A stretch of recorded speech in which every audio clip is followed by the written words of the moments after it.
कोल्हापूर जिल्ह्यातील विशालगड येथे मस्जिद, दर्गा आणि पवित्र कुराणाची विटंबना केल्याचा निषेध करत तहसीलदारांना निवेदन।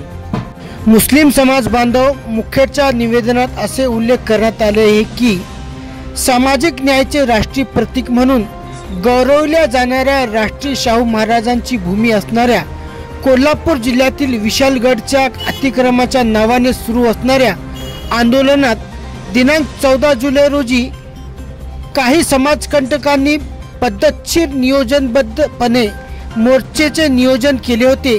सदर मोर्चेला काही समाजकंटकांनी हिंसक वळण दिले व गजापूर मुसलमानवाडी येथील अल्पसंख्याक मुस्लिम समाजातील घरावर दगडफेक, प्रार्थनास्थळावर दगडफेक, तोडफोड, आई बहीण व लहान मुलावर क्रूर पद्धतीने मारहाण व अत्याचार करण्यात आले आहेत। सदर समाजकंटकाचे नेतृत्व करणारे पदाधिकारी व तसेच दंगलीचे सूत्रधार पुरवणाऱ्या यांच्यावर कडक कारवाई करण्यात यावी। जमावबंदी आदेश असतानाही सदर मोर्चा निघाला कसा? तसेच विशालगड अतिक्रमण काढण्यासंदर्भात मोर्चाचे नियोजन केले होते, त्यांच्याकडून दर्ग्यावर हल्ला झाला। गाजापूरमध्ये अतिक्रमणाचा कोणताही विषय नसताना मुस्लिम समाजावर अत्याचार करण्यात आले। सदर घटनेमुळे कोल्हापुरात जातीय तणाव झाला। या सर्व स्वराज्य संघटनेचे नेता मंडळी, पदाधिकारी, कार्यकर्ते यांच्यावर भारतीय संविधानानुसार कडक कलमे लावून सरकारी कामात अडथळा, पोलिसांवर तलवार हल्ला, महिलांचे विनयभंग तसेच जीवे मारण्याच्या उद्देशाने हल्ला, घरफोडी व लुटालूट, प्रार्थनास्थळावर दगडफेक, धार्मिक ग्रंथ पेटवणाऱ्यावर समाजकंटकावर कायदेशीर कारवाई करावी। काही ठराविक मंडळीकडून कोल्हापूर जिल्ह्यात जातीय दंगली घडविण्याचे प्रकार वारंवार घडत आहेत, तरी अशा समाजकंटकावर कठोर शासन व्हावे। उपरोक्त संघटनेवर कडक कारवाई झाली नाही तर सर्व संविधान प्रेमी लोकांना सोबत घेऊन तीव्र आंदोलन छेडण्यात येईल असा इशारा मुखेडच्या मुस्लिम समाज बांधवांकडून तहसीलदारांना दिनांक 19 जुलै रोजी निवेदनाद्वारे देण्यात आले आहे। हे नियोजित हल्ला होता असं आमचा सगळ्यांचा आरोप आहे। त्यावेळेस त्या ठिकाणी त्या जिल्ह्याचे पोलीस अधीक्षक, जिल्हा अधिकारी उपस्थित असताना सुद्धा बघ्याची भूमिका घेऊन गोरगरीब महिला, मुलांवर अन्याय करण्याचं, अत्याचार करण्याचं काम त्या देशद्रोही असलेल्या विचाराच्या लोकांनी केलेलं आहे।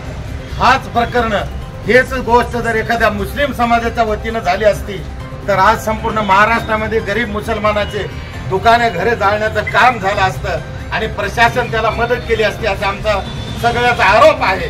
आणि या ठिकाणी असं तुम्हाला सांगायचं आहे की देशामध्ये संपूर्ण ठिकाणी मुखेडसह संपूर्ण महाराष्ट्रामध्ये गोरगरीब मुस्लिम समाजावर, अल्पसंख्याक समाजावर नेहमी हल्ले होतात, नेहमी त्यांना टॉर्चर केले जाते। आणि या देशामध्ये आम्हाला न्याय आहे की नाही? आम्ही या देशामध्ये राहावं की नाही? आमच्या मंदिरापर्यंत, मस्जिदापर्यंत तुम्ही जाता आणि आम्ही एखादी चूक केली तर आम्हाला देशद्रोही म्हणता आणि तुम्ही जाऊन आमच्या मस्जिदी तोडता, तुम्ही जाऊन आमचे घर तोडता, आमच्या महिलांवर अत्याचार करता, आमच्या लेकरावर अत्याचार करता, आमच्या गाड्या तोडून टाकता, तरी तुम्ही आम्हाला सांगता की तुम्ही शांततेने घ्या। तुम्हाला जर या प्रसंगी एखाद्या माणसानं धक्काबुक्की केली तर सरकारी कामात अडथळा केलं म्हणून तुम्ही त्याच्यावर लगेच गुन्हा दाखल करून पोलिसाच्या गाडीमध्ये घालून डांबून मारता। आमच्यावर अन्याय झालं त्यावेळेस तुमची भूमिका काय असली पाहिजे? हजारोच्या संख्येने असलेली पोलीस बघ्याची भूमिका घेत होती। हे प्रकरण इथपर्यंत न थांबता संपूर्ण महाराष्ट्रामध्ये याचा लोन पसरलेला, संपूर्ण देशामध्ये याचा निषेध केलेला। मुखेड पोलिसांना, मुखेड प्रशासनानं, नांदेड जिल्ह्याच्या प्रशासनानं, सगळ्या समाजाच्या वतीनं विनंती आहे किंवा सदर प्रकरण अतिशय गंभीर आहे।